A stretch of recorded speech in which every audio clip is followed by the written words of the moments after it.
bit intimidated to be speaking to a mic. So thank you for coming. My name is Mikel Amado. I'm Senior Curator here at Middlesbrough Institute of Modern Art. And thank you for coming. It's a great pleasure to have you here for the launch of this amazing series of panel discussions organized by Lauren Mansfield, who is an artist and curator that has put together a suite of discussions, panel discussions that they start here today, and then they will go to other organizations across the north. Laura will introduce herself and the project in more detail. I'm just giving you a welcoming, and then I'll actually take the floor after. Just a few details. We are photographing and we are filming. The stream of this conversation will be live and then uploaded to This Is Tomorrow at This Is Tomorrow website, which is like an art magazine, and photography is for documentation purposes. Fire exit there, toilets just around the corner on our left side, and no smoking, as you can imagine. And if you are drinking, be careful, don't throw your drinks into someone else's or into the floor. So, Laura, feel free to come. It has been a great conversation, which I can't even remember when we started, but we didn't know each other until today personally. So it has been by phone calls and emails, and Laura approached us to host this sort of event. This became part of a series of events which we usually do that somehow try to address issues around museum practice, curating, but also engagement with local issues, current urgencies. And sometimes they are a bit formal, like today, but we will make it more informal throughout the presentations and also the discussion. Sometimes they are more informal. We have a weekly seminar around ideas that resumes next week at 5 p.m. on Thursdays. That is called Think Differently. And Thursday is our community day, in which a suite of activities from morning to afternoon take place across in the building, including a free communal lunch, which I will invite you all to come. And and I will hand over now to Laura. Thank you. And thank you everybody for coming this evening to the Middlesbrough Institute of Modern Art. As Miguel said, this is the first event in a series that are happening in institutions across the north of the UK. And I suppose the premise of the talks was to bring together artists and curators practicing in the north with also practitioners based in other European cities. And so the framework for the whole series is sort of exploring, or developed from an interest in exploring ways of working outside, across, in between, and also within existing institutional structures. Whether that's thinking about the modes in which we practice and can sustain and support practice. So whether that's through institutional support structures or social networks, social relationships, and self-initiated systems of production. So with that overarching framework in mind, tonight's event at MIMA takes a theme of rethinking the institution.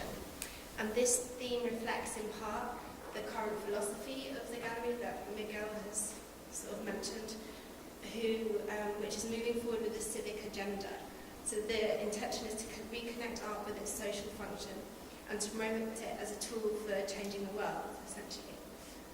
With this vision, Middlesbrough Institute of Modern Art sees itself as a useful museum, having an influence on society, taking a leading role in addressing current issues within politics, economics and culture, and offering changing exhibitions, events, learning activities, projects, and community-focused initiatives that involve many artists and many publics. So Middlesbrough ambition is that these activities will help to shape the gallery as a public site, a site that's open and accessible, diverse and inclusive, and used by all. So our first speaker, Miguel, will talk more about the gallery's philosophy and approach. We'll then hear from Emily Hess, who's an artist based in Teesside and has worked closely with Middlesbrough Institute of Modern Art. Emily will be talking about substance, significance, and subsistence in relation to her long-term working practice with the institution. Our third speaker, Bina Choi, is director of Casco Art Institute, working for the Commons. Based in Utrecht, Casco conceives of the institution not as a singular entity, but rather as a complex web entangled relations. And for Casco, these relations are those that strive for social change, with or in affinity with art in common. Finally, Maurice Carlin is going to talk, who's an artist and co-director of Islington Mill in Salford. He'll present on his practice, which is centred upon an exploration of structures and processes, emerging from a free peer-led art school he founded in 2007, and his current project, Contemporary Custodians. So each speaker is going to talk in turn, and then there'll be a discussion between everyone and an opportunity for questions at the end of the evening. But before we begin, I just have to thank, I'd like to thank everyone who's made today's event possible, as well as the following events in the talks programme. So Miguel and the team here at Middlesbrough, Raina and James at This Is Tomorrow, and the generous support of Arts Council of England, Contemporary Visual Arts Network North West, Yorkshire and Humberside Visual Arts Network, North East Contemporary Visual Arts Network, and the participating venues of MIMA, Northern Gallery of Contemporary Art Sunderland, the Blue Coat in Liverpool, the Grundy Art Gallery in Blackpool, the Tetley in Leeds, and the Whitworth in Manchester. So I'll now introduce Miguel. Yeah? Miguel is senior curator here at Middlesbrough. He was the curator of the Portuguese Pavilion at the 2013 Venice Biennale. He's been a curator at Tate St Ives, England, and the Centro das Artes Visuais in Cumbria, Portugal, amongst other institutions. As a freelancer, he's curated exhibitions and projects at various institutions and events. These include Apex Art in New York, Frieze Projects at Frieze London, Art Projects at London Art Fair, and No Soul for Sale, a festival of independence at the X Initiative in New York and Tate Modern in London. He's also a critic for Art Forum, and his writing has appeared in magazines such as The Exhibitionist. Okay, thank you.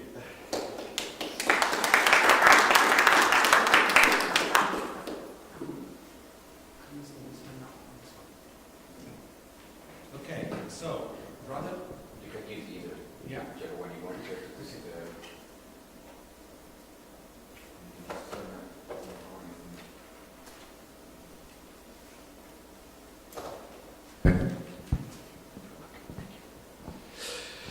So thank you so much.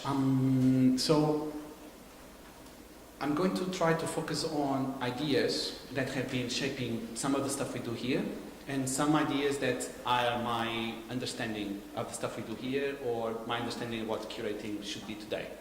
I'm not going to illustrate it with projects that we've done here. It would sound a little bit self-promotional, too much self-promotion to actually go through with projects, etc., etc., etc. Some of you are familiar with them, some might not, but I think the relevance of today is to actually have the opportunity to share thoughts and hear from others and see how sometimes we are working in parallel narratives which have points of convergence and points of dissonance. So I always start by talking about politics rather than art, which is a good way of introducing ourselves in Middlesbrough. And I usually say today that we have this spectre haunting us, which is no longer the spectre of communism, as it was written in 1848 by Martin Engels. Speaking about Engels, you can see him, or some of his writing in the current exhibition, The Housing Question, part of a larger program around housing and home, ideas of home, that we currently have on display. And the spectre is the spectre of neoliberalism, from which the current populist drive being represented essentially by, let's say, Trump and Brexit is a sub-product. So these two gentlemen and lady are the fathers of the current situation in which we live, and they are the iconic figures of the reintroduction of neoliberal agenda within the Western world, let's say, in the late 70s, early 80s.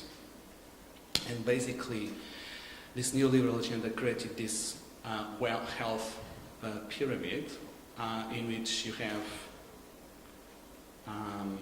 let's say, the 1% accumulating most of the wealth of the world against the 99% which doesn't accumulate it. And this actually is not just about the globe, it's about the locale. The same happens in Middlesbrough, in the Tees Valley, in the north, in England, in the UK, and in Europe and beyond.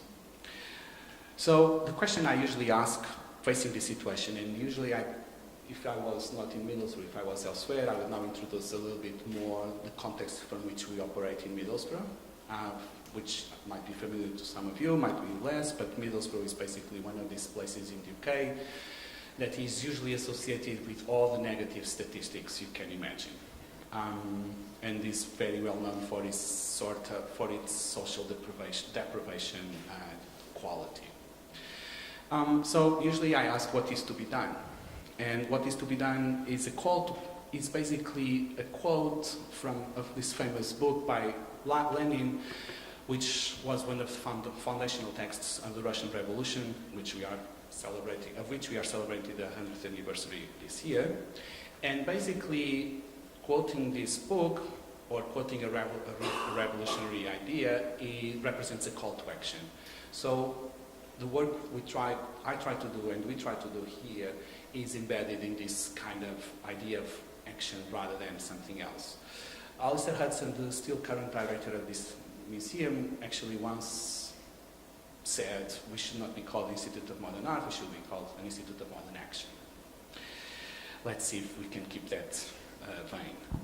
So the question is exactly that, what is to be done? And there are two options we can follow. One is business as usual and align ourselves with 1%, which here is represented within the museum sector by the Guggenheim, and all the system of philanthropy and the private sponsorship that basically has hijacked the art world and has led the art world to its current state, or part of the art world, let's say, or we can align ourselves with the 99%, those that protest against the status quo. And actually, these pictures are very Western. They represent Occupy movements in New York, but hopefully there would be other intellectual frameworks from which we could draw similar ideas and similar images rather than those that are just so familiar to us. So translating that into what we do here, we should follow business as usual or challenge the status quo. And I think we are challenging the status quo. How? By operating for others. Actually, I missed the slide here now. I'm sorry. But usually from this slide, I go into a slide in which you show the picture of Mima, and there is a young family couple, heterosexual, very British normative kind of, which then we say that represents the status quo, and this would be the challenge. And I don't know why, I think it was when I was putting my slides into your slides. But I can go back, collect my laptop, and then show it after. So basically, this is a picture of our first iteration of what has become one of our signature style projects called Cloth Club, which is part of our community day. And this is a picture of a project we commissioned to an artist here. And they represent an approach, a museum practice that somehow tries to engage with those that represent the other, and they are the others at Middlesbrough, but they are the other in general. And they are not the non-typical museum goers, the non-typical demographics that we encounter across the UK when we are talking about museums. So usually, this is a slide I usually use to basically try to explain where we were and where we want to be.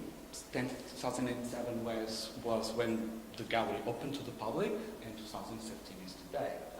The expressions in quotes are actually expressions taken from the mission statement that was in place here at the time and until a couple of years ago. So, leading gallery, and interestingly, all galleries in the UK call themselves leading, which is by itself impossible to be. And then this other very important expression, the mission was to bring world-class art to Middlesbrough or the region. Yeah? I usually also ask what does it mean to be world-class, and then people say it's great art, and then we can ask what great art is, and then we can go on and on and on. So basically this represents marketing language, corporate language, being infiltrated into mission statements of art galleries and museums, which is just a symptom of the way things operate today. At the time, of course, the building was quintessential, and again, when we see presentations of similar to this one. There's almost no director or chief curator or whatever that works in a museum that doesn't start by showing the building. Yeah? So deliberately we don't show the building here. We show activity, something else, and etc. Crucially, MIMA was, and let's say we need to be fair with those that initiated MIMA and continued MIMA until today, would operate within the art system like everyone else. So all this stuff, and then finally, quite important but less relevant to our discussion, was the fact that most of the content that was presented here was not locally generated, it was generated elsewhere. So on the other side, we have everything we were trying to be. We want to be an open space that is no longer just a gallery or a museum, and this in definition is even represented in our name, Institute. Even within staff, we have different expressions to name ourselves. Even others that name us call us different things. So to try to use a term that can somehow circumvent that, it's important to us. We want to really work locally, but by working locally, that doesn't mean that we are following an isolationist agenda, saying that whatever happens here is the only thing that is relevant. So basically what happens here has to do with what happens elsewhere.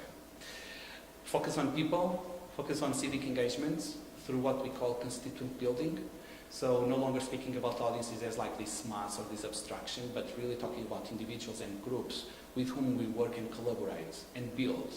And through them shape, or with them shape what we do. And most importantly, to achieve this, the content now is generated here. In a nutshell, we see ourselves as a public resource that repurposes art as a tool towards community building that might lead to social change. And we use this terminology called useful, which we borrowed, or Alistair borrowed from Art Util movement, and applied into the museum context. There will be much more to talk about these kind of things. We can have that time. But basically, here then you have a highlight of some ideas that manifest what I just said. So we focus on activity, not just on display. We work with constituents, not just audiences. We really try to work in a way that is what now has been called in the UK co-creation. So basically collaborating with others in shaping the projects and our identity. A lot of that has to do with self-generation content, user generation. So our projects and identity is generated by our users rather than just by us. And by that we achieve what we call redistribution of authorship. So no longer a single authorial voice, but a much more disseminated way of creating what we do. Where does this come from? Long story short, art for a reason, not for its own sake. So the autonomy question, art has been high since Kantian aesthetics, and probably around that time that the development of art as an autonomous sphere it was initiated and was really strongly developed across the 20th century. So there is an alternative understanding of art, which is this postulated, for instance, by someone like John Ruskin, which is very familiar in the UK, which has to do with the relation of art to use. So this is a quote from Ruskin. We don't need to really read it all, but basically try to understand art as a way of contributing to the requirements of life. And again, in art history, we always have had this contradiction between art and life, and there has been all sorts of avant-garde movements across the 20th century that try to dissolve this binary or this border or this junction, and apparently it's still very relevant, and it's actually still very relevant today. And we just need to think about, for instance, when the referendum around the leave or permanence of the UK within the European Union, there was a huge discussion around whether, for instance, museums should have a stance on things, should have an opinion, should actually make it public. Why? Because, in principle, we are neutral, objective organizations separated from politics, which, for instance, is exactly what we're trying to avoid here. I quite remember Alistair actually posting something on Twitter about it and making it really significant. In terms of the relation of art to use, a good example is this picture of Ruskin with his students. Instead of in the studio painting, building a road. So basically art becomes a tool to talk about or to address or to challenge or to contribute to something that is beyond the art sphere itself, the art world itself, and now starts to be related to more to the social world.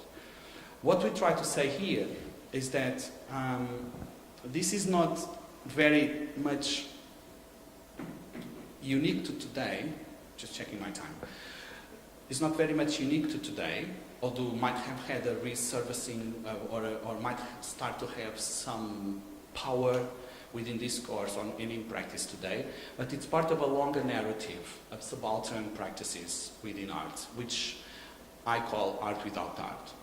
So in which art is separated by art as we understand it within the aesthetic field. And this is basically the dominant, the counter-narrative towards dominant mainstream art history and museum practice that has been in place. So here you have the art util movement, but you have other things from the Mechanics Institute to Bauhaus or to Tatlin in the Soviet Union, a text around usership by Stephen Wright. The concept of use value against exchange value is actually a Marxist concept, so this is my notes from a conference by a famous Marxist philosopher called it in Bolivar. I don't know how to say her name properly in Dutch, but Shanna van Heeswijk, the Blue House, it's also a very important project, social turn, etc. So museums that are trying to operate today or institutions in this vein, basically they follow a trajectory of what has been named the new institutionalism, which you can see there, which is this drive in the 90s towards a situation in which gallery spaces become open spaces, part community center, part laboratory, part research, part display, part production. And to conclude, this leads us to an alternative art world, or a way of working differently from the mainstream. These two books are by a man called Gregory Chollet. He's actually an artist, writer from New York, but he basically talks about dark matter, this idea that there is a subterranean art world that actually feeds the mainstream art world, but it's an art world that is invisible, where labor is not properly paid. And to give a simple example, interns working for free, underpaid people, people working excess time, that all contributes to the economy of the art world as we know it, but is what constitutes this art matter. And basically is postulating an alternative to this. The art world uses the language of social justice while remaining faithful to capitalist principles. And these are those that still sustain the system as we know it. So to conclude, usually then I quote or I borrow a quote from this book by these men called Stefan Arne and Fred Moulton, and they talk about university, which was still seen as like the refuge of an intellectual worker. But the university, particularly in the UK, has also been hijacked by the corporate mentality. So, borrowing from them and replacing the word university by museum, what we advocate, or I try to advocate, is the only possible relationship to the museum today is a criminal one. From the museum we need to steal. And this is a metaphor. From the museum we need to steal what? Well, we need to dismantle the museum as it has been established and create an alternative system or model for it. And by that, to conclude, I borrow that expression, the undercommons, and I'm looking forward to hear Bina talking about the name changing of Casco to a name in which the word commons is become a titular part of it. But basically, the social divide has produced a group of people today for whom civil rights seem to not apply. So they are no longer part of the commons because they are not even entitled those rights that the commons are entitled to, even if only formally. They are the undercommons. And I use this in a very Marxist way. So they are the underclass. And I believe that we today need to work for them. Curating has to do with them. Must relate to the undercommons. So curating is a way of working towards, in terms of current urgencies. And we see curating in that way, I see curating that way as an organic intellectual practice. This is actually another Marxist concept, but basically in the early 20th century, the organic intellectual, according to this man called Gramsci, was the one that could create a situation that would enable a contribution from an intellectual worker to social change. Okay, thank you.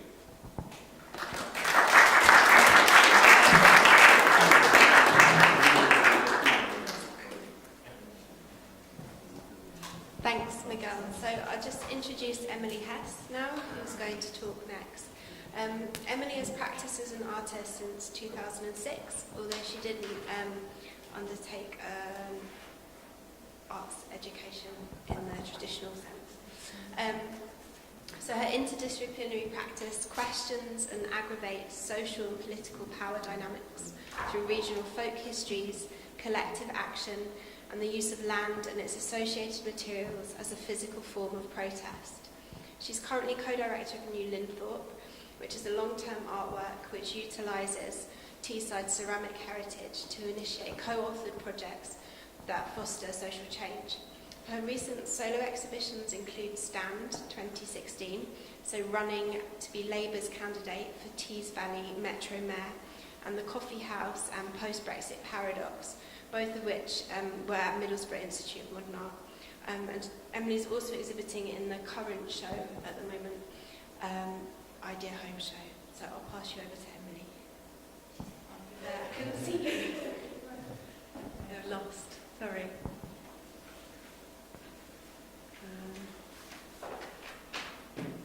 Hi everyone. I'm going to be... Okay. So my presentation today is entitled Substance, Significance and Subsidence, the Institution Without Borders. I'm going to be showing you a lot of images today of the projects that I've done here with MIMA over the last few years, but I will be talking about our ongoing relationship, the relationship I've had with the gallery since July 2015. So, substance. I work with land. I say that I work with land and not with clay or not with earth or dirt or anything else because I don't just work with the material but with the idea of the landscape itself and that which resides upon it, within it, its past and its future. So physically working with what is underlying in the idea of clay, but metaphorically, as Laura mentioned, using the landscape itself as a physical form of protest. This area particularly struggles with its regional identity, the identity of the people that are from here, like myself, who was born in Middlesbrough. And one of the reasons I work with the land is to look at and readdress this balance of mistold histories or people that have been omitted from our history here. So, this is New Linthorpe, and this project now in the Untitled Archive. This is the card.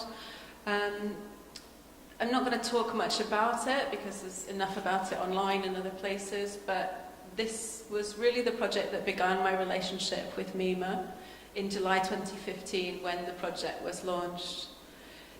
This is a co-authored work. It was initiated by myself and former MIMA curator James Beaton, but worked with the people and the communities of Teesside in many different forms, but looking at how we could use and reclaim our land in some way. So people were given some ownership, even if that was just by making a pot, a cup, or having just the discussion around what it meant to actually own a piece of land.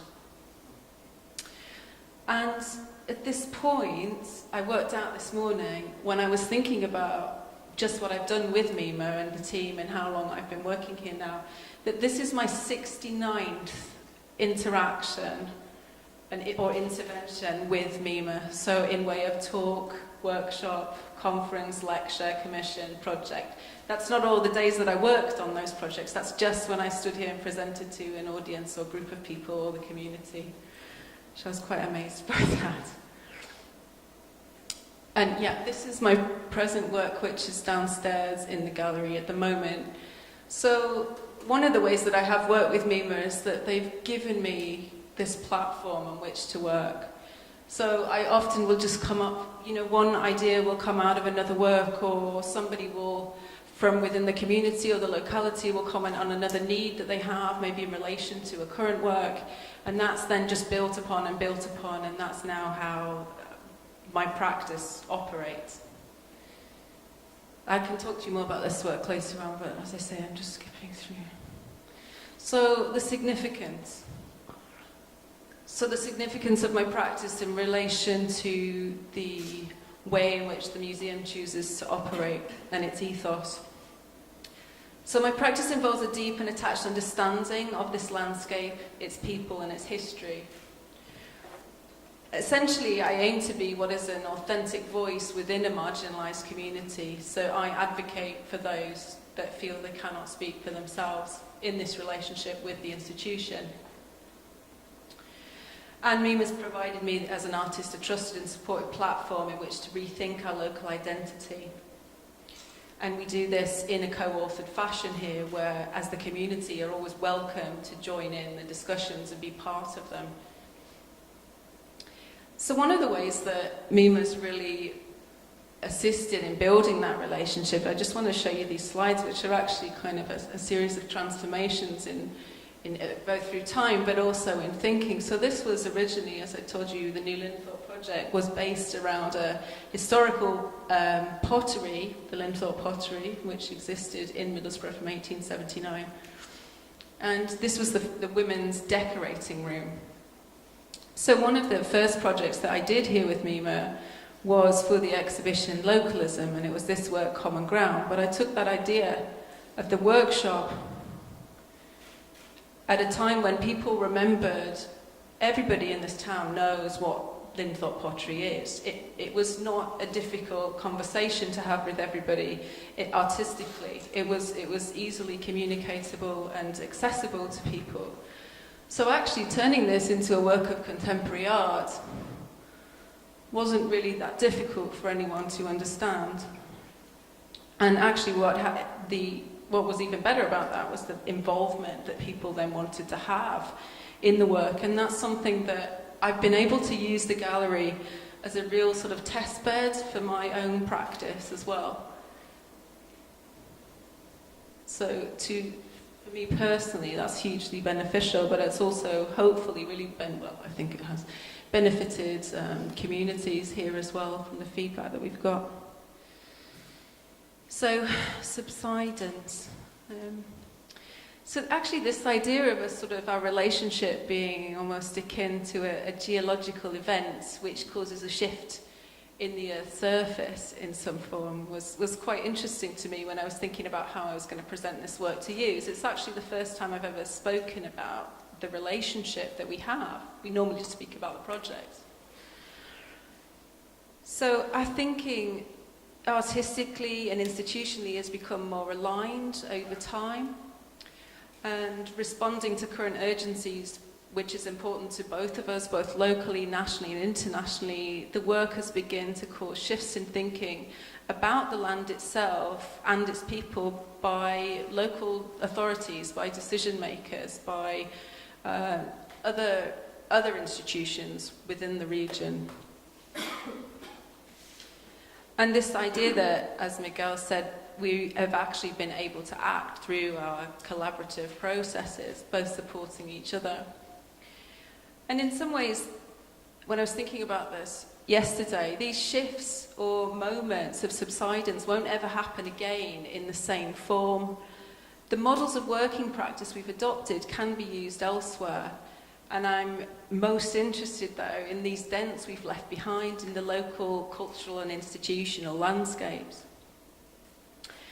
And that I feel it's these moments of fracture that have assisted, I hope, and that they'll agree, the team here at MIMA to help remove the border between the institution and the community outside that it serves.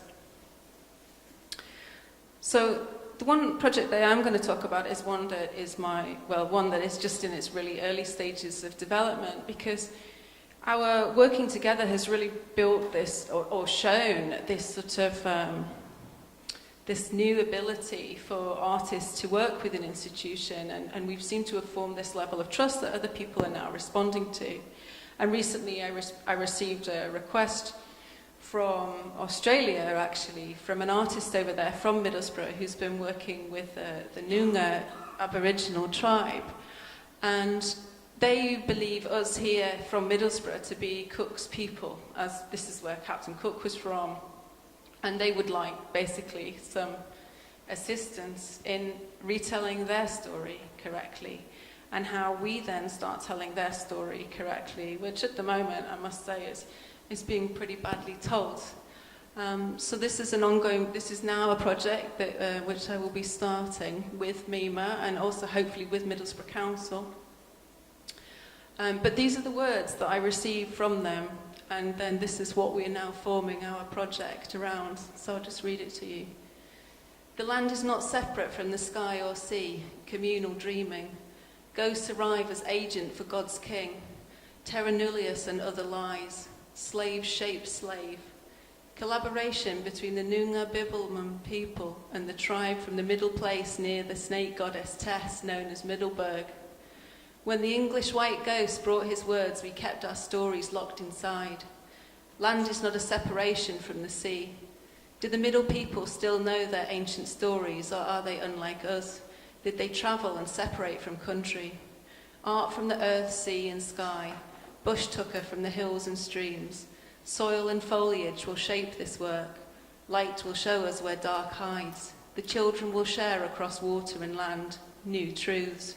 A chance to meet in the liminal moment. Dance will be captured by day and night. Words will be our words. Thank you.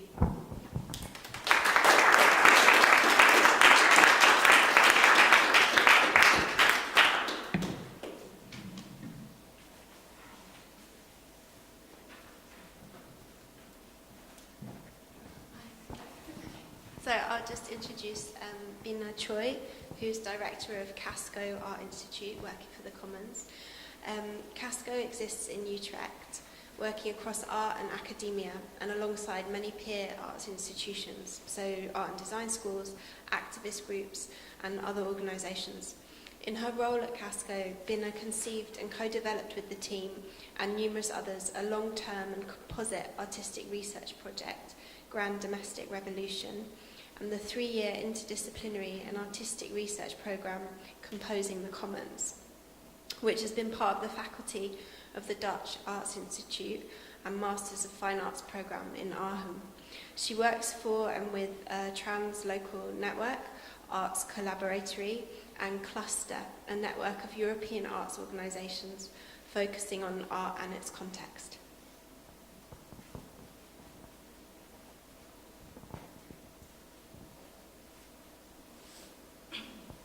Hi, thank you very much for having me. This is my first visit to Northern England. It has been so far very inspiring. I think main inspiration is about the convergence. So we feel like, Miguel also told me that it's strange that I came here.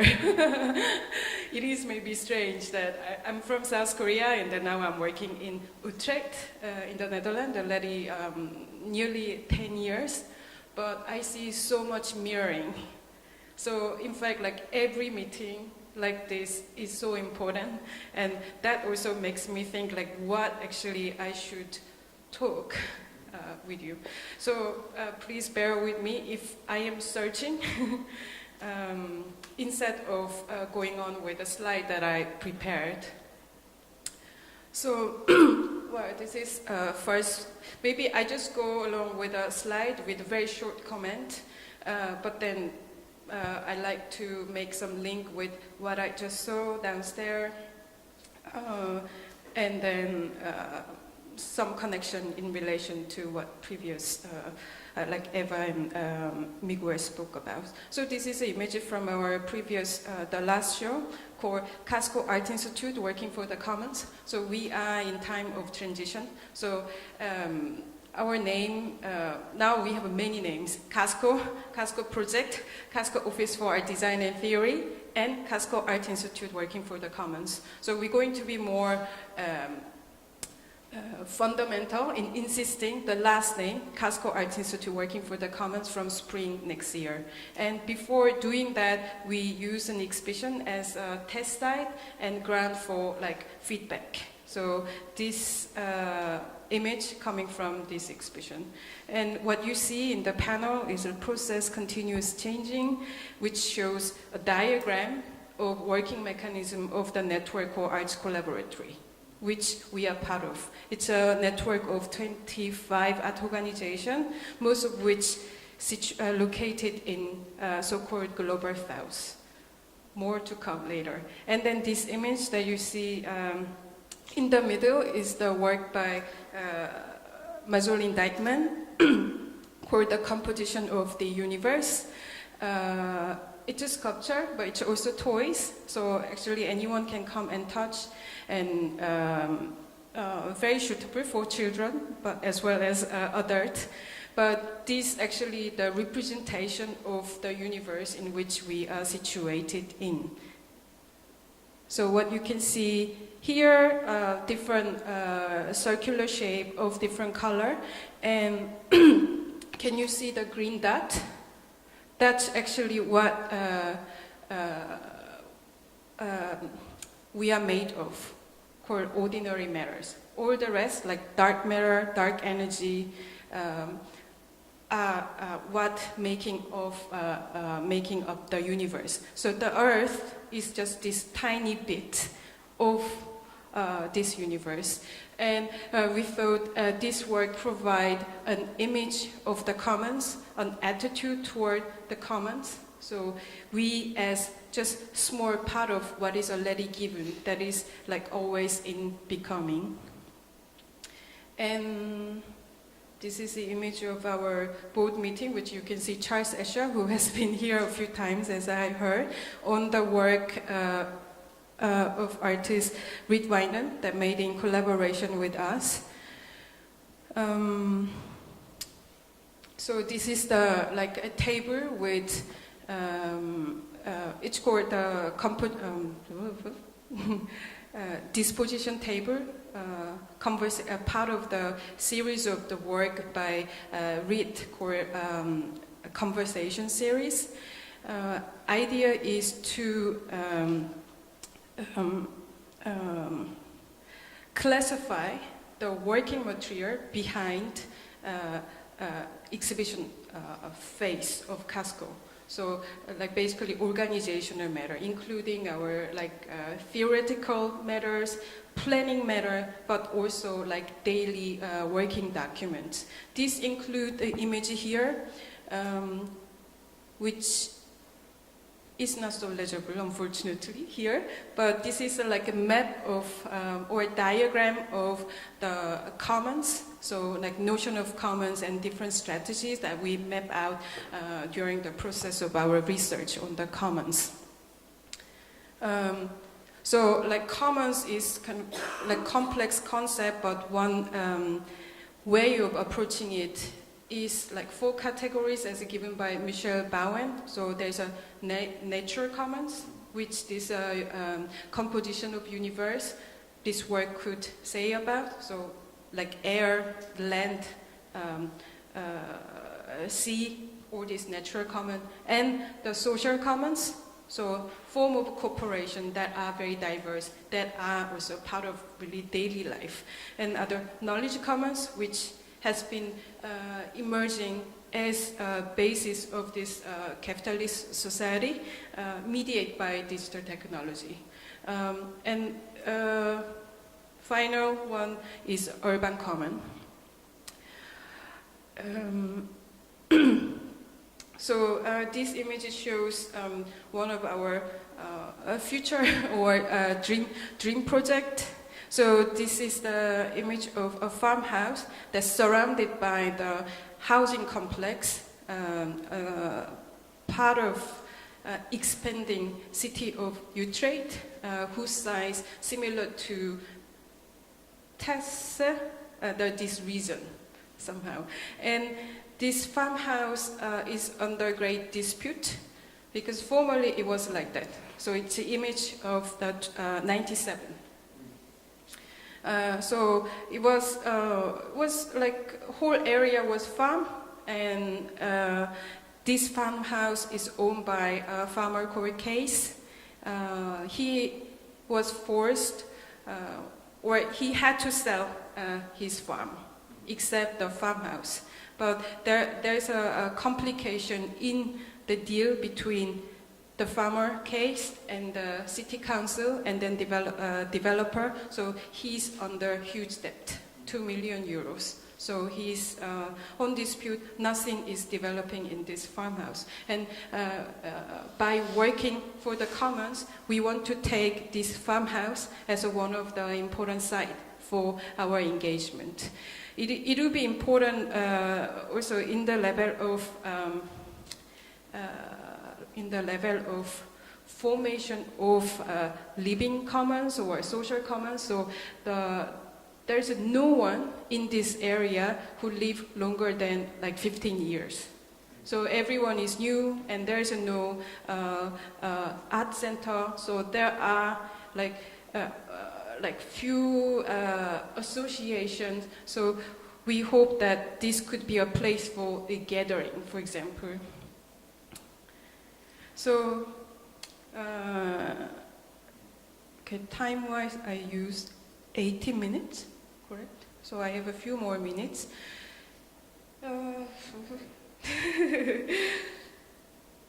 So this image or this graph, maybe it can be coupled very well with this pyramid image that Miguel showed. And these are just few graphs published as a part of the article called The Great Acceleration. And what it shows is the degree in which things were produced, extracted, and how Earth is responding to. What is so striking is that just after 1950, that the degree of production and use and extraction escalating. And Earth is responding to that. So we see we cannot ignore the correlation between these two. So like this recognition of Earth system,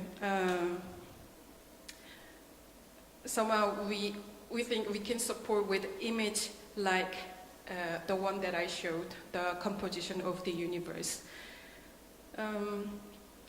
So this is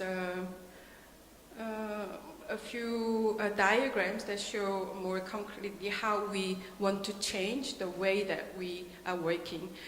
In fact, like this difference that Miguel showed of the MIMA's development between 2007 and 2017, and I think if we can, Casco can be almost identified with MIMA. So again, this kind of convergence or mirroring taking place in periphery of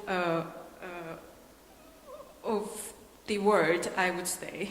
And that's where the change taking place, it looks like. So what it shows here, this is the way that we diagrammed our operation before. It adopted this like iceberg model. So what is visible on the top and what is not at the bottom. So visible is program and some of the mediation program, but then whole process of production, dealing with the infrastructure and relational matters. And then our team, labor. So we were already growing consciousness of this like visible and invisible realm of our operation and what serve what, and it becomes like this. So, so what is on the top is assembly. So we exercise the form of assembly as a part of this network, Arts Collaboratory.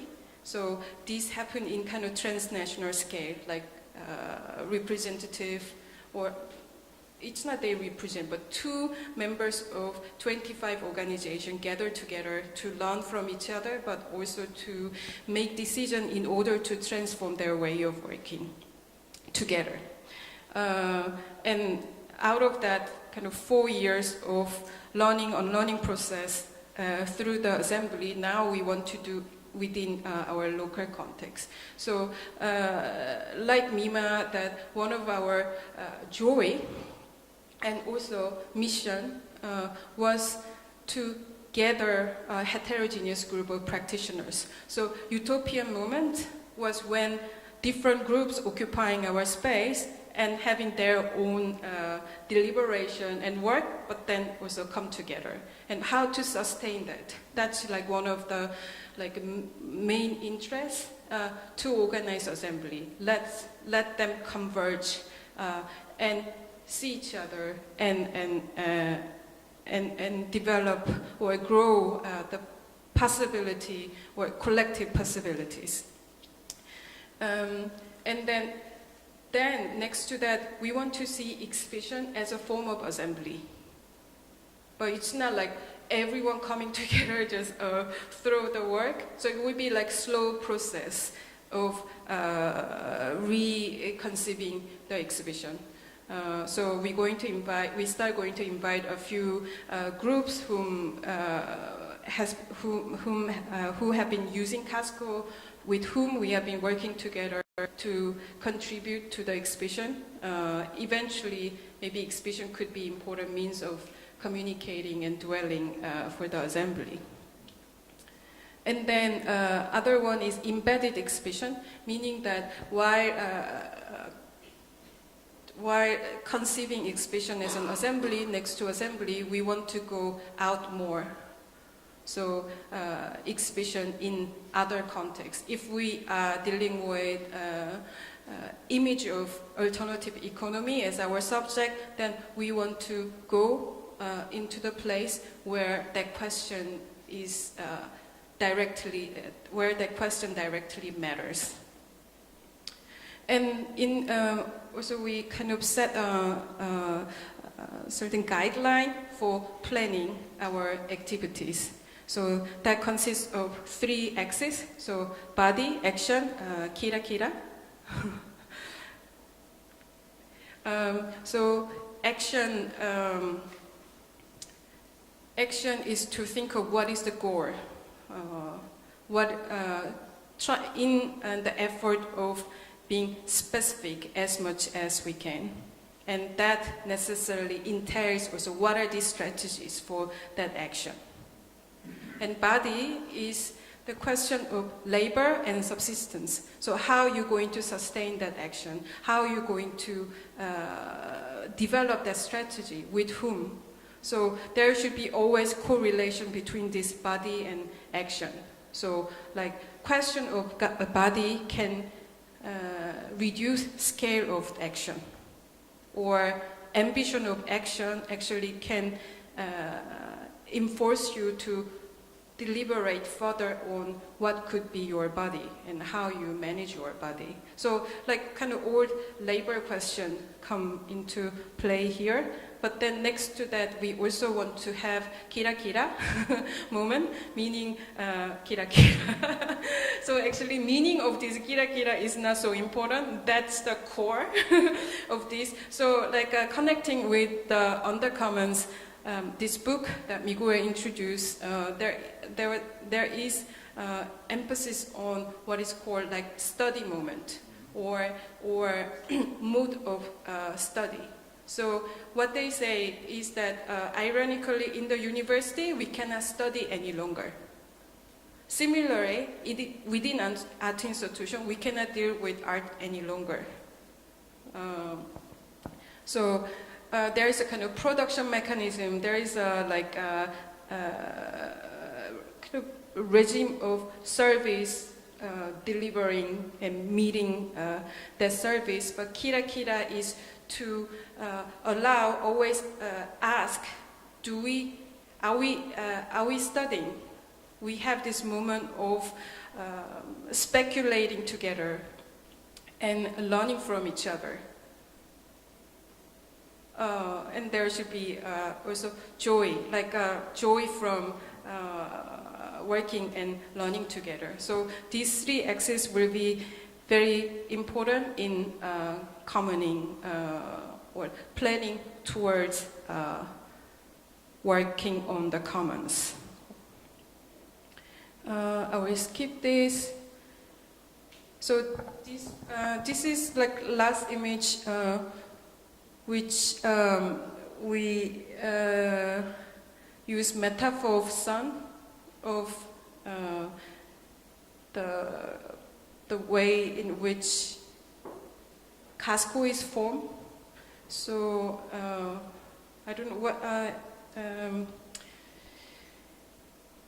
Ninabel is the kind of name of our team. When we were very much under the illusion of developing ourselves as a collective. But we are out of that, that vision. But still, this memory of possible collective out of institutional team is important. That is always in situation of the communities and network in broadly ecosystem. And those are what we are focusing on. By believing it, those are actually making public and publicness. So we are not ignoring, or we are not excluding the public, but we see the public as effect of this focus. So I think I didn't manage to improvise too much, but maybe I bring up more in the discussion. We're going to have a discussion later, right? Okay, thank you.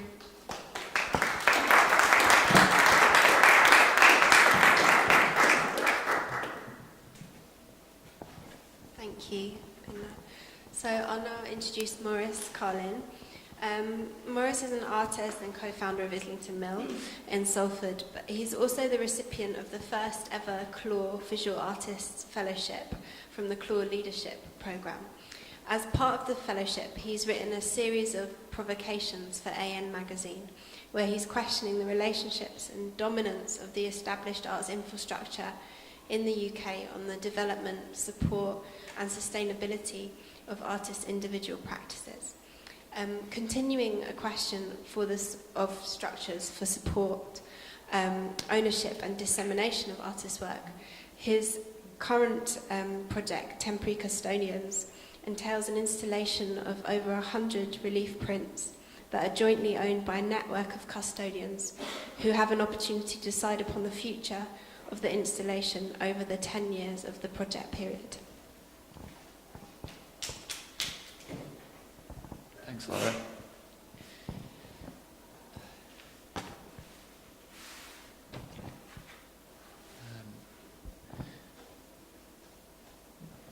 It's not me. Yeah. Thank you, Laura, and thanks to Miguel, Emily, and Vina for your presentations. They were really great. I'm looking forward to the discussion that we're going to have afterwards. Just wanted to reflect for like a little moment on the theme that we have tonight, the rethinking the institution. I think there was a subtext to that was about exploring alternative structures for engaging with contemporary art, and I'm going to be focusing on that part more. That's really more my interest, actually I think we do a lot of rethinking in Manchester as a musician, but also like a promoter and running a small record label. And I think what I really loved about being part of that community was the ability to have a kind of direct and relationship of equivalence with the people who supported my work, so the people who bought the records and came to the gigs. And so far I haven't really experienced that in the art world, and for me the relationship in the art world often seems to be kind of based on a kind of power over structure rather than a power with, and I think this, we could do with looking at how we might want to change that. The other thing I wanted to mention is my art education. I've not been to art school, I've not been to university either. I set up my own art school at Islington Mill in 2007. There was lots of reasons for that, not least that tuition fees have been introduced, and I wanted to question the value of mainstream university-based art education. But one of the I guess being a mature student, I ended up having lots of conversations with the tutors And one of the things I really learned from them was they talked a lot about the kinds of pressure they were under to make sure that we all, as foundation students, moved on to degree courses, regardless of whether we were suited for it or not. And I think I learned something at that moment about how potentially narrow the pathways to developing a career as an artist are, and in some ways perhaps how limited the notions of success might be, and how those very limited ideas of what a successful artist might be are kind of fixed really early in education. So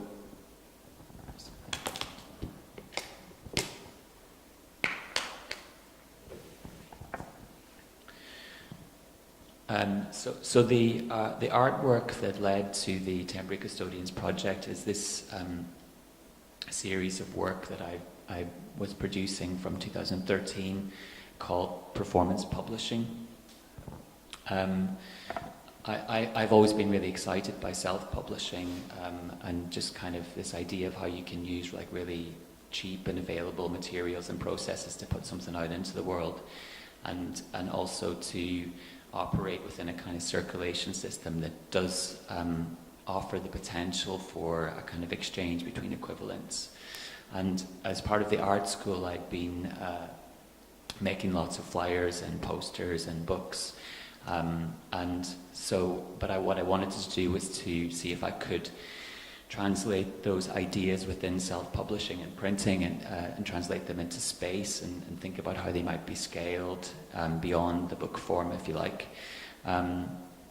So the performance publishing, where they were self-initiated projects, where I was working in these large-scale industrial buildings, taking large one-to-one scale relief prints, rubbings of the floor surface, and publishing them as they were being produced live via an internet live stream.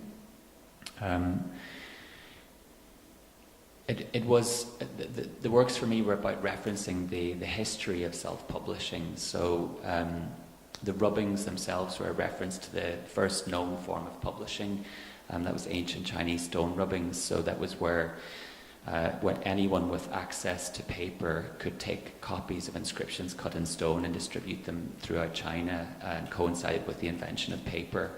And I was overlaying that ancient form of self-publishing with its contemporary equivalent, which is live streaming.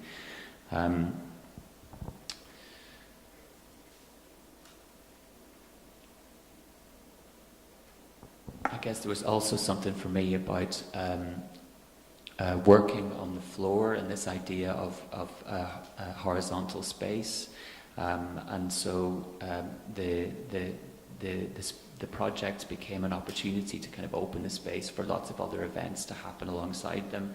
So the art school would have crits there, and there would be potluck dinners and various other kinds of events. When the performance publishing period would end, there would be a period of exhibition where the rubbings installations that I created would then be exhibited, and they were like a real contrast with the liveliness of the and energy of the performance publishing part beforehand, and there was a kind of stillness and a peacefulness to these installations resting in these huge echoey buildings that I really loved. But I also started to really think about what it is that gives an artwork life, and started to reflect on the entire life cycle of an artwork and what that might look like, and began to think a little bit about why we as artists put an awful lot of energy into the production and the first exhibition of artworks, and then sometimes we kind of just abandon them a little bit. And I wanted to think about how I could apply creativity to how an artwork finds its way into the world. And with these works, I was really interested in how they, as being kind of rooted in this idea of performance, how they could continue to perform in the world in some way. So there was a couple of 3 or 4 things that I just briefly wanted to mention that informed the Temporary Custodians' ideas. Some of them you might be aware of. This is an image from a picture loan library. So these were post-war lending libraries that were quite common in museums, where you could borrow an original artwork in the way you might borrow a book. There's a handful of them still kind of in existence, but not really. This is Paul Baran's idea for a distributed network.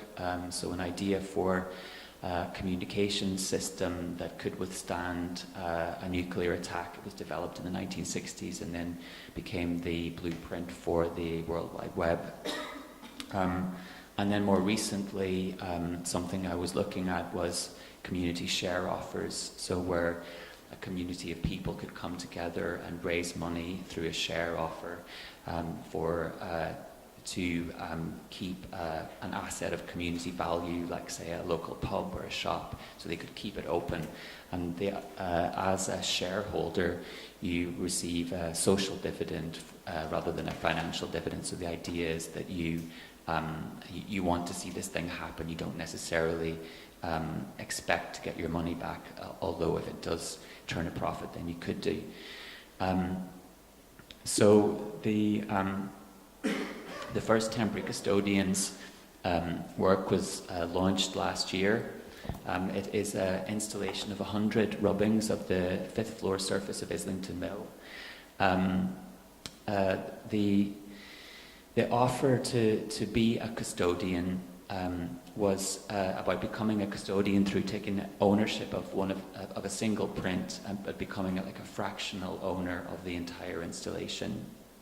But it was also an offer to participate in a community of co-owners over a 10-year period to explore what that might mean, and then at the end of that 10-year period to decide the future of the entire artwork, and whether it would ever come together again as a complete installation will be the decision of that group of people. I just realized this video isn't working, so that it's supposed to be it's an animation of the 5th floor surface, and the all right. We've got to just.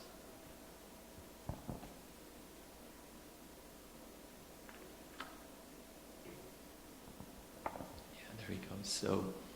So it's so it gives you an idea of how the 100 prints emerged in layers of CMYK inks over the period of production.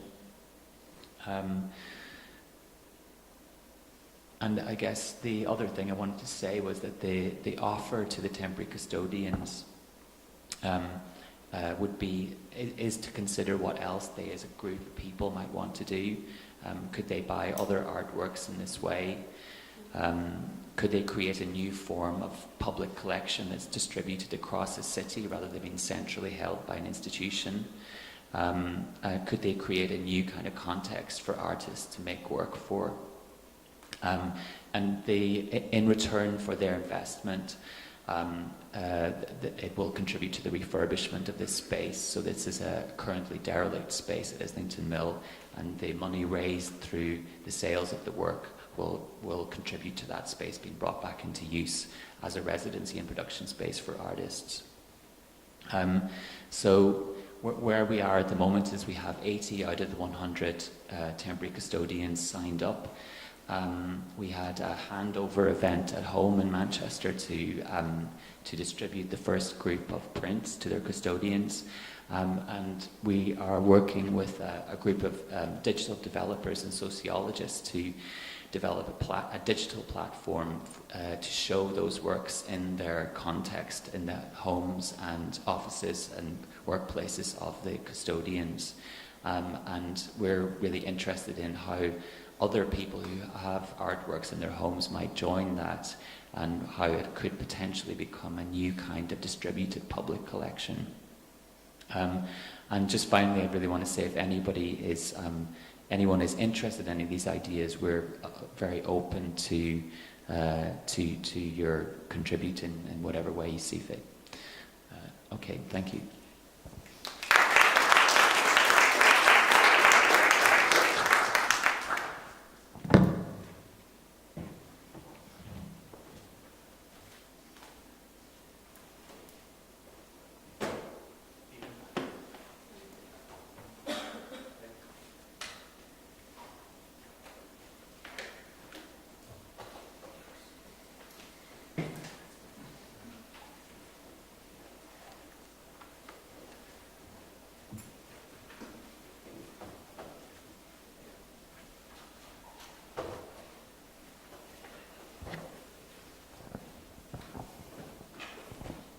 Thank you all for your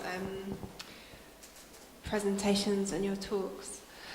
Something like I came today with questions in mind from my sort of reading about what each of your practices and institutions, but something that's really struck me through listening to all the presentations is that I think there's a common theme on not just art, using art as a tool for either engagement or facilitating social relations or perhaps making those relations more robust, but also the idea of caretaking. And it just got me thinking about like the root of curating. The term curating is to care.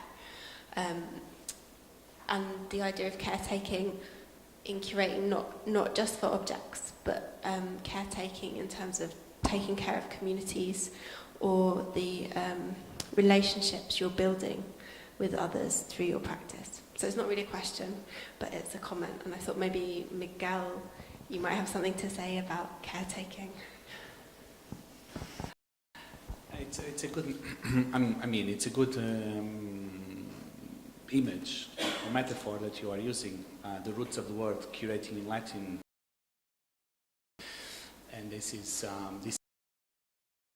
let's say the practice has been shaped across since the invention of the museum, let's say, or even before with Cabinet of Curiosities, and even before, but I'd say the modern museum, the modern library in the 19th century.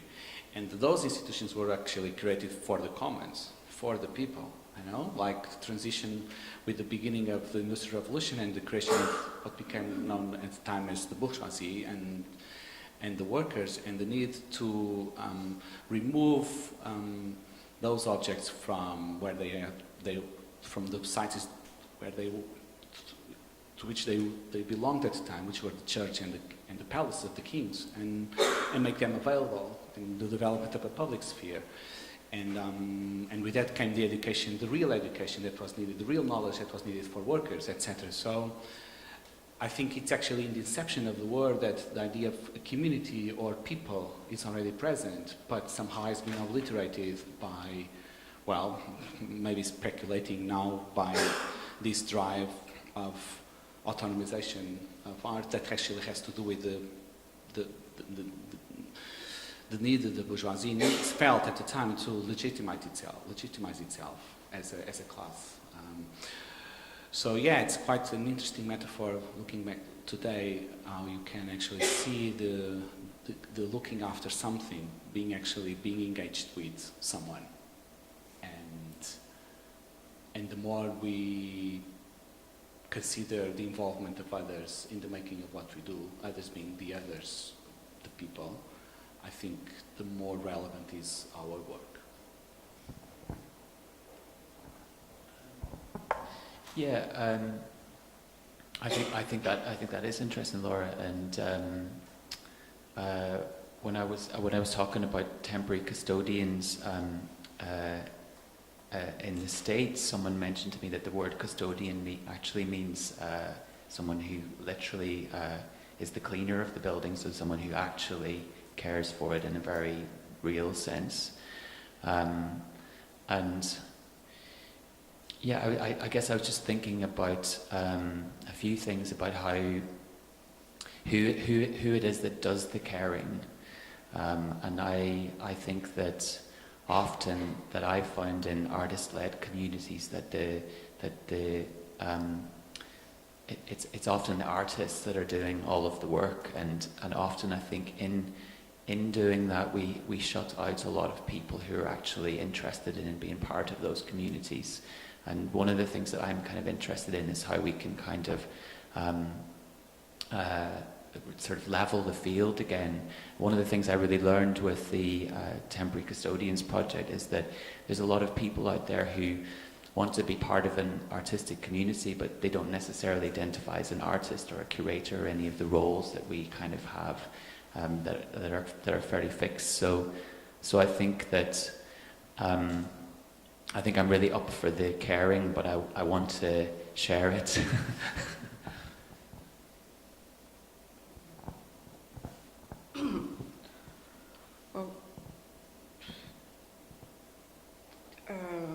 Well, well, there are so many attached to the word care, but I'm so careful about using the word care because I also saw many occasions how that word is appropriated in order to demand that is not possible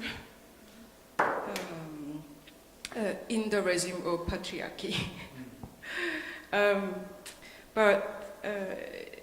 So like this notion of like a slow institution or slowing down, I think we need kind of elaboration on all these kind of new values that who are old and new, but different value that we are working on.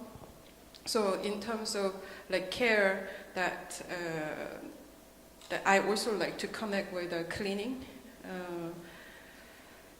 which like the team at Casco have been grappling with in very real terms. So like we have been cleaning together every Monday for like 30 minutes since 2014. And we started that exercise as a part of the like kind of project called Site for Unlearning Art Organization, together with artists Aneta Kraus. And this cleaning was one of the exercise to unlearn an institutional habit that we wanted to unlearn together. That was like productivity. So we were realizing that we constantly undermining like reproductive time, like even the time for saying hello, especially on Monday, when we have like piles of email that we need to respond.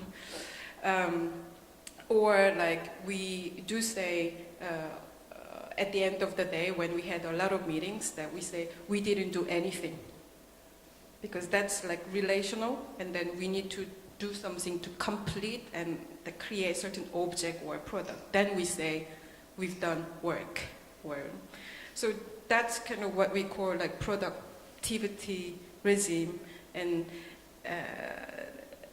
to unlearn that regime, we started cleaning. So I feel like cleaning is not a form of art. Art without art. So like the care, I think, coming with not only doing service for our communities, but like somehow like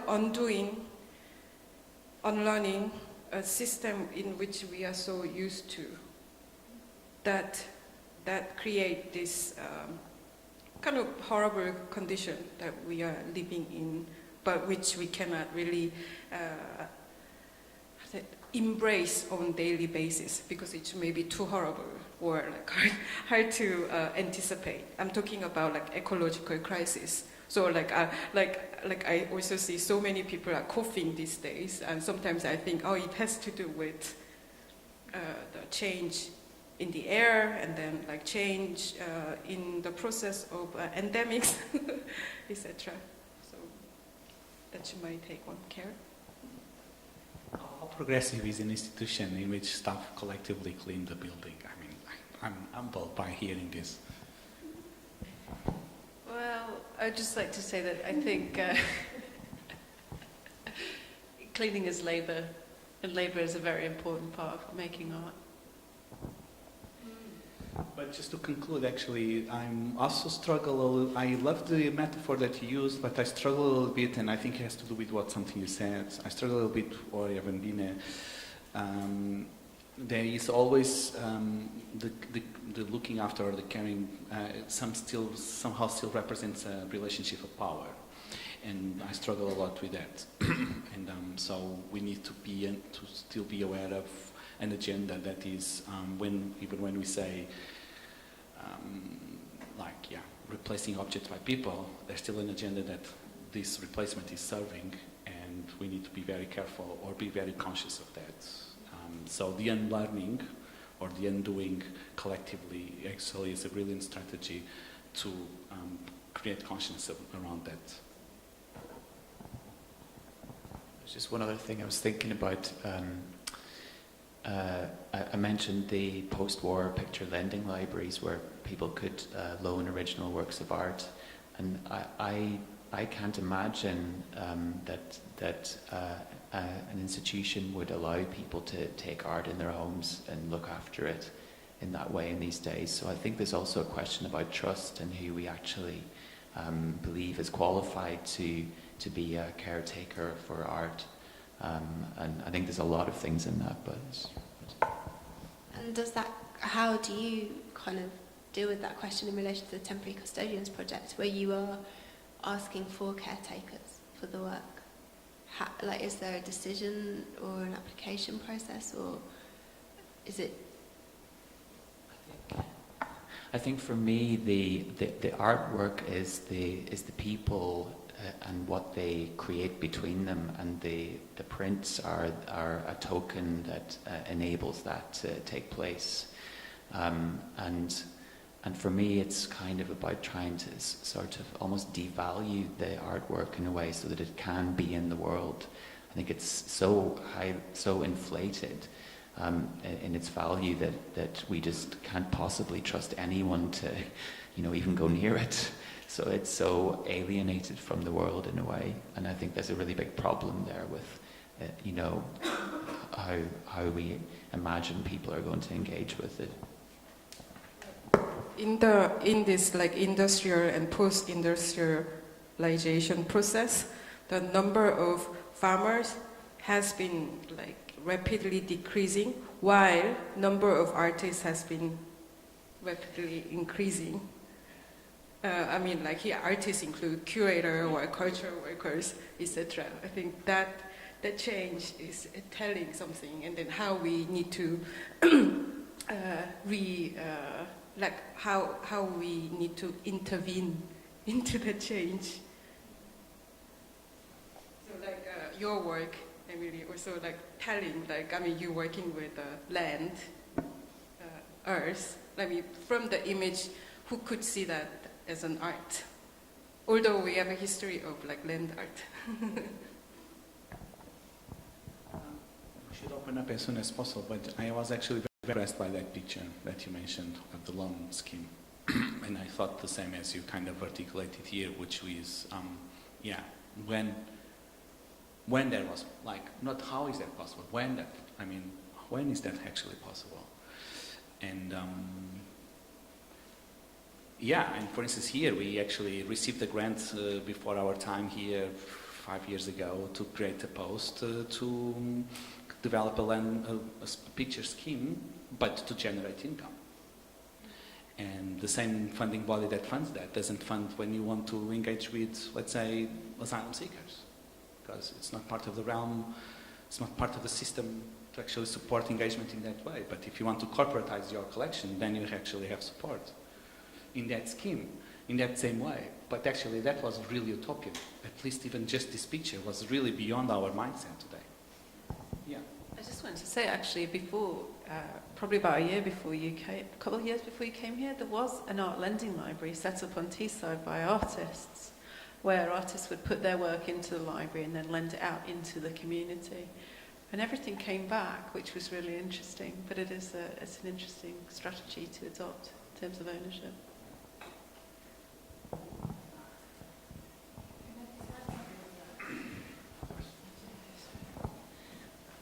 When I was a kid, my mum worked in a school that had a lending service, so I grew up with a real artwork in my house. And for us it was just one of the things in the house, but I think it's a really incredible model that should be more known about and used more widely. But I think it's worth just pointing out that also within the institution there are other models of how to use collections, which is something we're interested in here, but it's not something that that is new. As Miguel said, many of the things we're doing are kind of going back to other models.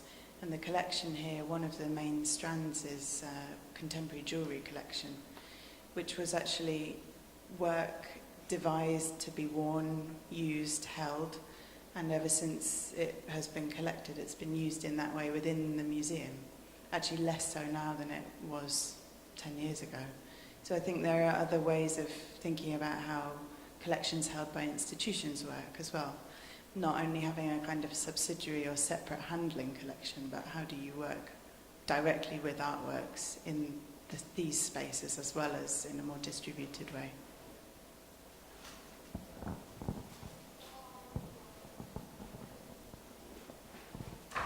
Sorry, I just wanted to add something to that as well.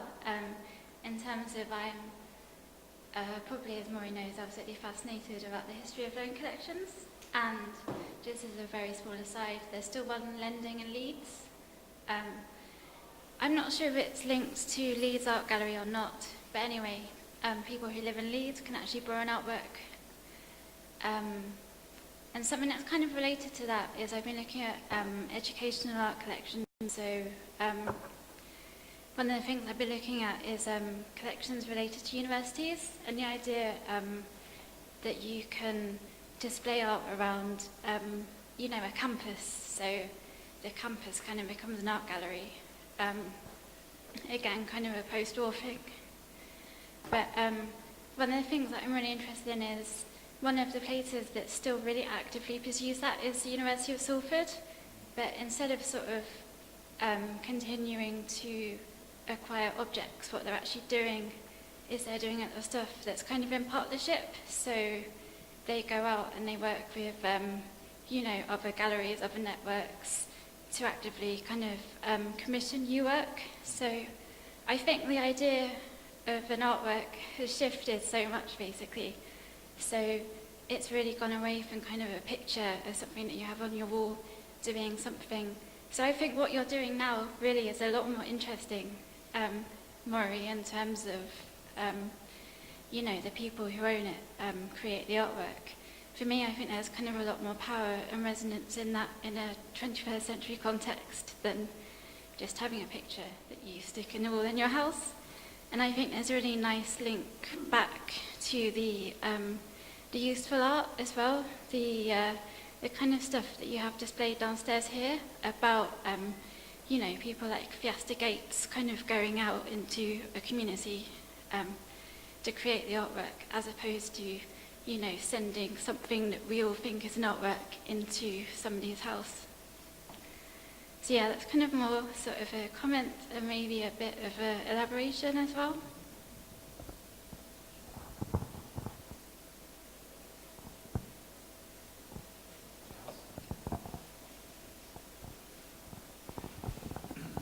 So on a kind of different point, Bina, I really loved the diagram of Casco or the institution as a sun with the staff and the ecosystem around it. And then if I followed it right, it was publics were something that emerged from it, like the rays of the sun, which is quite an interesting way of looking at it, because we always talk about working with or working for publics. But I'd just like to hear a bit more about that, and maybe what others think about that as a model for working as an institution.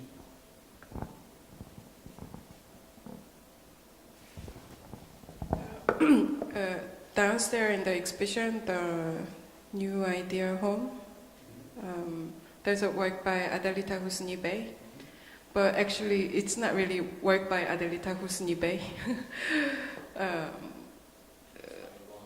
By a lot of people, or like a kind of anonymous almost. So it's called Use of Space, a convention or legal document that was developed through, the first draft was developed through 5 consecutive series of public drafting meeting.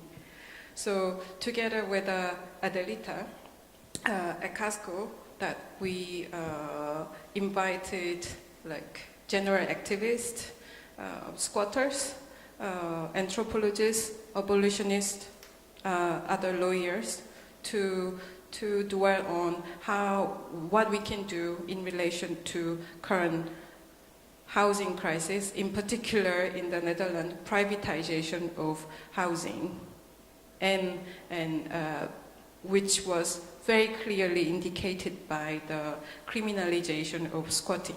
So like a lot of cultural spaces in the Netherlands actually stem from this like 30 years of squatting practice. Many of space were just the setup in the squats. But a lot of them, like new ones, had to be evicted. So this kind of working process, kind of constituency, I find, powerful articulation. But then problem there, which is something that we are discussing at Casco, is that to what degree that we are actually interfering into the reality. So the imagination of collective writing a legal document in order to intervene a legal system is a beautiful, encouraging and learning process, but this really would go to the parliament and can change. And then institutions like us should continue to work on that project until it goes to the parliament, or we just see how it can develop and maybe have a certain viral moment, or it remains in a certain, like, this kind of imaginary level that also has a certain form of action. So, yeah.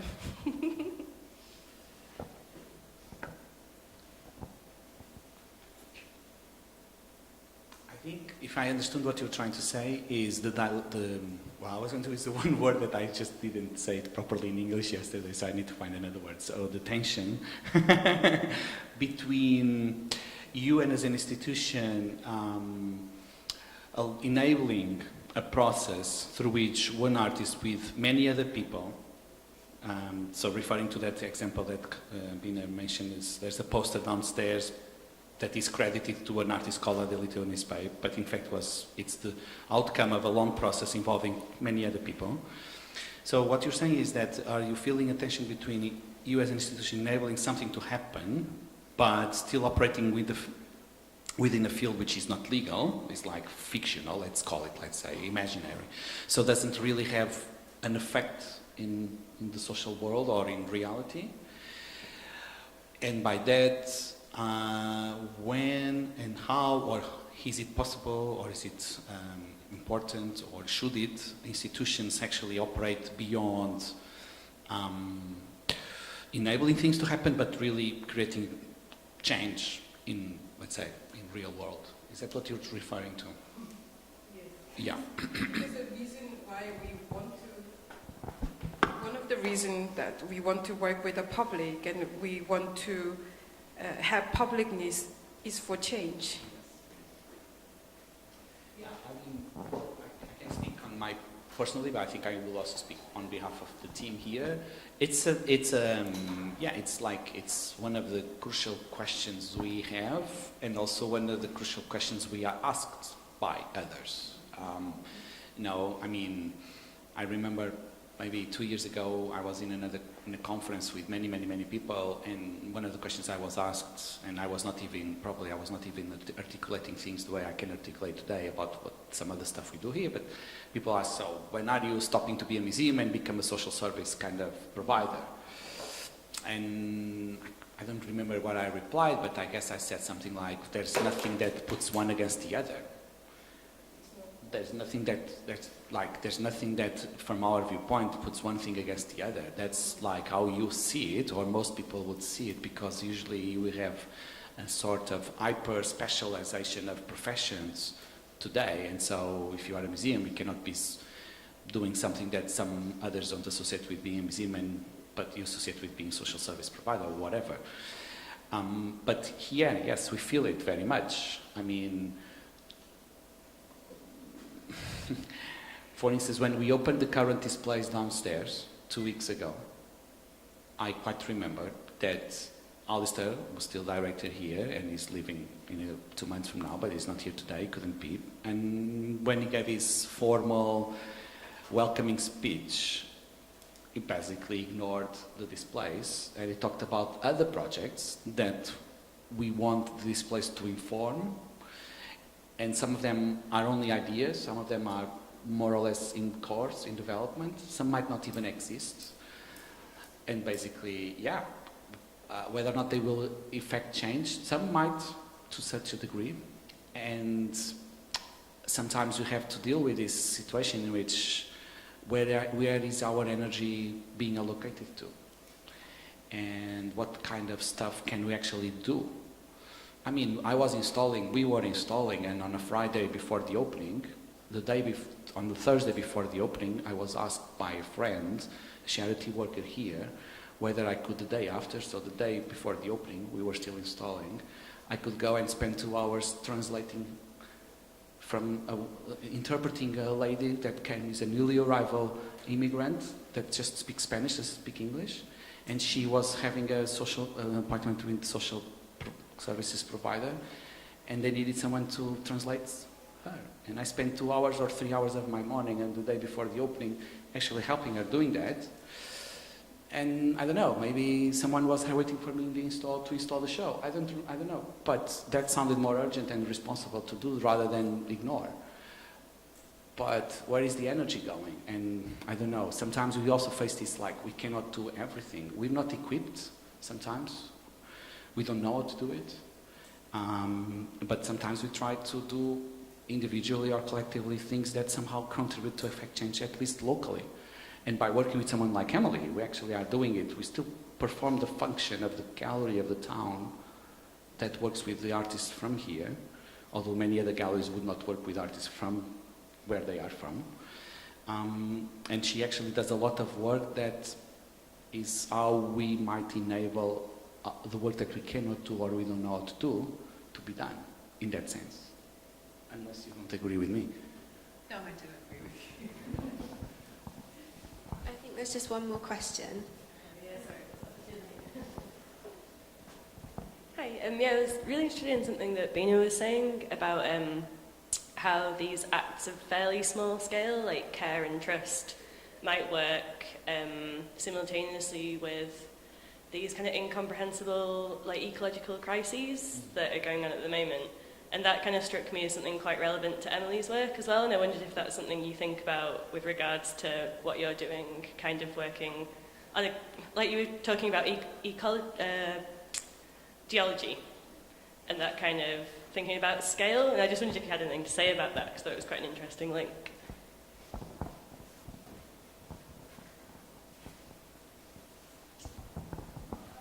In terms of clay as a material here, it's the last brickworks closed in the 1960s, and clay at the moment, at this point in time, is being put, it sounds ridiculous, but into landfill. So in order to build, because the clay can cause subsidence, it's dug out and removed, and then just placed somewhere else. So at this moment in time, this is a material which is being treated as a waste product.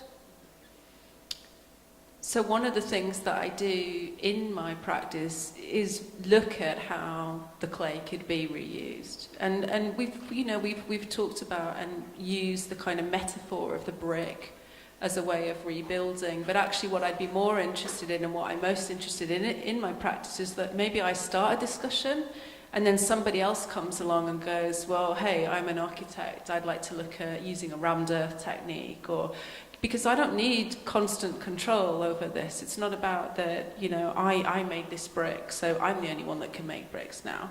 It's about actually saying, we need to use this. It's a product that's being treated as waste. It's a product that doesn't need to be treated as waste. And so, yes, that is therefore something I think about. But it's not up to me to then decide how it's going to be used, because I can't be everything either. But yeah, I hope that answers your question a little bit. It's quite important, actually, there's a question or a topic, at least for discussion, because this land in this place has been, let's say, the base for industry. So this land is fully contaminated since 150 years ago. This is probably one of the lands in the whole country that is most contaminated. And so somehow there is this nostalgia for this industry, this past, the industrial past that somehow created the grandness of this place, but also created its failure as a community or as a place or as a site. And it's indeed interesting that you go and dig directly from, not just in the river, but also somewhere in central Middlesbrough, etc.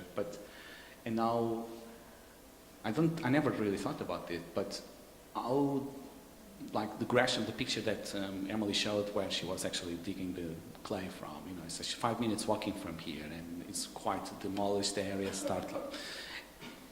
and exactly, it is like, there's nothing else that can grow from there. Only these shabby houses that are being demolished, and because it's a metaphor or it's like a symbol of this contaminated space. And yeah. And it's really important to look at it, I don't know, in terms of the identity of this place, like really thinking through this almost like geological metaphors. But yeah. I just want to add something. Yeah. Which is that Emily's work picks up on one of the original female industries and identities of this area, which is a very male-dominated identity in the kind of general imagination of the place. And that's really important, I think, that material of clay and that working with clay. About 7. Well, then I think we'll leave. Yeah. I have to say that it's a great pleasure to have Bina here, and of course my other guests and all of you. But I really have to say that, Casco as a site, let's say, it's not a very big institution. How many people do you have in your team? But it's a fundamental organization of the art sector and beyond. And we really learn a lot by going there and spending time there and seeing what they do. And just today the presentation was actually brilliant. Just those images, the way you articulate the thought process behind an organization that has been through change, but it's just, and everyone else here talked about what they had, and your presentation was brilliant, yours. But I really want to say this because it's really important that we understand the privilege that we had today by listening to them speaking. Okay? Yeah. I'm feeling nervous. And I'd just like to say as well, the series of talks in the program, I hope can bring more of that as well. So. Thank you for coming, and do look on the website for the next events, which is whenwetaboutwork.co.uk. And the next one will be? The next one won't be till January, on the 18th of January in Liverpool, and the theme is on conversation and exchange, but talking with children. And there'll be a speaker from Stavanger Kunsthalle in Norway, a design collective in Sheffield, as well as an artist and curator based in Liverpool, Polly Brannan. And the cafe, I think, is still open, so if you fancy a drink or something, feel free to join us there after we leave the room. Thank you.